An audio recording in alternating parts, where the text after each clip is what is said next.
Friends মই ঋতুপৰ্ণা সকলোকে স্বাগতম জনাইছোঁ এটা নতুন ভিডিঅ'লৈকে। আজি মই কথা পাতিম আৰু এটা ইম্পৰ্টেণ্ট টপিকৰ ওপৰত, এটা ডাঙৰ অশান্তিকৰ বেমাৰৰ ওপৰত, আৰু আমি প্ৰত্যেকজন মানুহৰ সেই বেমাৰটোৰ প্ৰতি অভিজ্ঞতা আছে।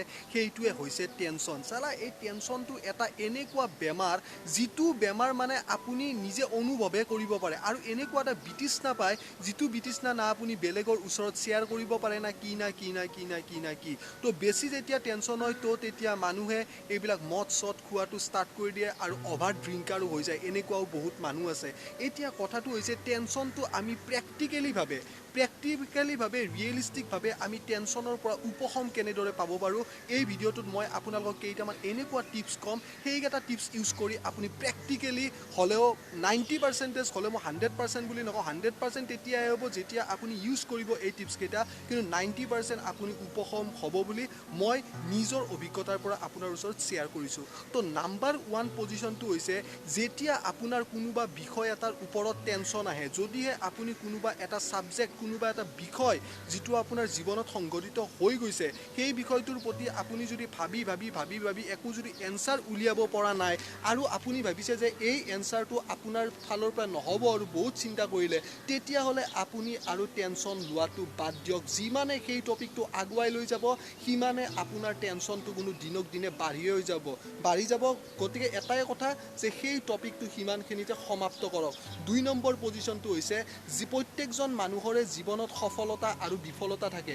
যেতিয়া আমি বিফলতাৰ কথা ভাবোঁ, তেতিয়াহ'লে আমাৰ মনত ডিপ্ৰেশ্যনে ক্ৰিয়া কৰে, আৰু সেই ডিপ্ৰেশ্যনৰ পৰাই জন্ম হয় টেনশ্যনৰ। তো আমি সদায় জীৱনত যেতিয়াই ডিপ্ৰেশ্যনৰ ছিটুৱেশ্যন হয়, তেতিয়া আমি ভাবিব লাগিব আমি জীৱনত যিবিলাক বস্তু লাভ কৰিছিলোঁ, যিখিনি আমাৰ সফলতাৰ দিন আছিল, সেই সফলতাৰ দিনখিনিৰ কথা ভাবক।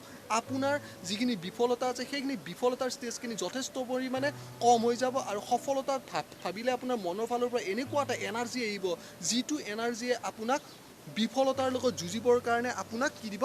সাহস দিব।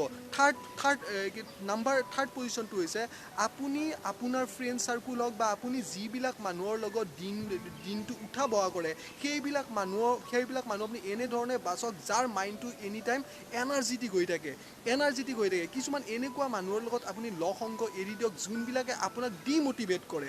আপুনি যিহেতু টেনশ্যনত আছে, মানে আপুনি ডিম'টিভেট হৈ আছে, আৰু কিছুমান এনেকুৱা মানুহ থাকিব যে আপোনাক ডিম'টিভেটে আপোনাক কৰি যাব। গতিকে সদায় এনেকুৱা মানুহৰ লগত আপুনি থাকক, যিবিলাক মানুহ এনি টাইম এনাৰ্জেটিক হৈ থাকে, যে জীৱনত ছাকচেছ অহা নাই কিন্তু যুঁজি আছোঁ, সেই যুঁজাৰ কাৰণে আপোনাক সাহস দিয়ে, আৰু এনি টাইম এনাৰ্জেটিক কথা বতৰা, তেওঁলোকৰ এনাৰ্জেটিক জীৱনৰ লাইফষ্টাইল, এনেকুৱা মানুহৰ লগত আপোনালোকে সংগ কৰক। নাম্বাৰ 4 পজিশ্যন হৈছে যে আপোনালোকে এনেকুৱা কিছুমান টপিকৰ ওপৰত চাব নাযাব। অলৰেডি আপুনি ডিপ্ৰেশ্যনত আছে, বা অলৰেডি আপুনি টেনশ্যনত আছে।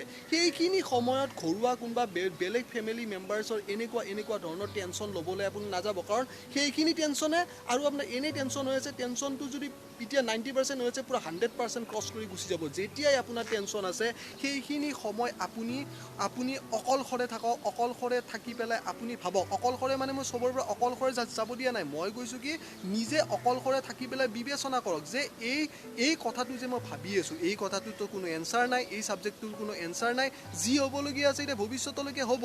এতিয়া কথাটো হৈছে আপুনি বৰ্তমান সময়ত জীয়াই থাকিবৰ কাৰণে চেষ্টা কৰক। নম্বৰ পজিশ্যনটো হৈছে যে আপুনি প্ৰকৃতিৰ লগত অলপমান সময় কটাবৰ কাৰণে চেষ্টা কৰক। যিবিলাক আপোনাৰ নেচাৰেল প্লেচ আছে, মাজে মাজে সেইবিলাক জেগাত যাওক, আৰু নিজকে অলপ সময় কটাবৰ কাৰণে সেইবিলাক জেগাত অলপ চেষ্টা কৰক। আমি মানুহবিলাক ইমানে স্বাৰ্থপৰ হৈ গৈছোঁ যে আমি প্ৰকৃতিৰ কথা আজিৰ তাৰিখত পাহৰি গৈছোঁ। ইমান ধুনীয়া গছ গছনি, আমি সেইবিলাক চব পাহৰি গৈছোঁ, যে প্ৰকৃতিৰ লগত যে আমি ধুনীয়াকৈ অলপ সময় কটাব লাগে। আৰু এবাৰ প্ৰকৃতিৰ লগত সময় কটাই পেলাই চাওকচোন, অকল কেৰিয়াৰ, খালি জিন্দগীত টকা কামাব লাগে, কেৰিয়াৰ কৰিব লাগে, কিমান ভাবিব। এইবাবে বৰ্তমান সময়ত বহুত মানুহৰ এতিয়া বৰ্তমান এই যিটো টেনশ্যন, আৰু টেনশ্যনটো অভাৰলোডে ধৰি পেলাই ডিপ্ৰেশ্যনত পৰিণত হৈছে। লাষ্টত ভিডিঅ'টো সমাপ্ত কৰাৰ আগত এইটোৱে কথা কৈছোঁ যে টেনশ্যন নল'ব।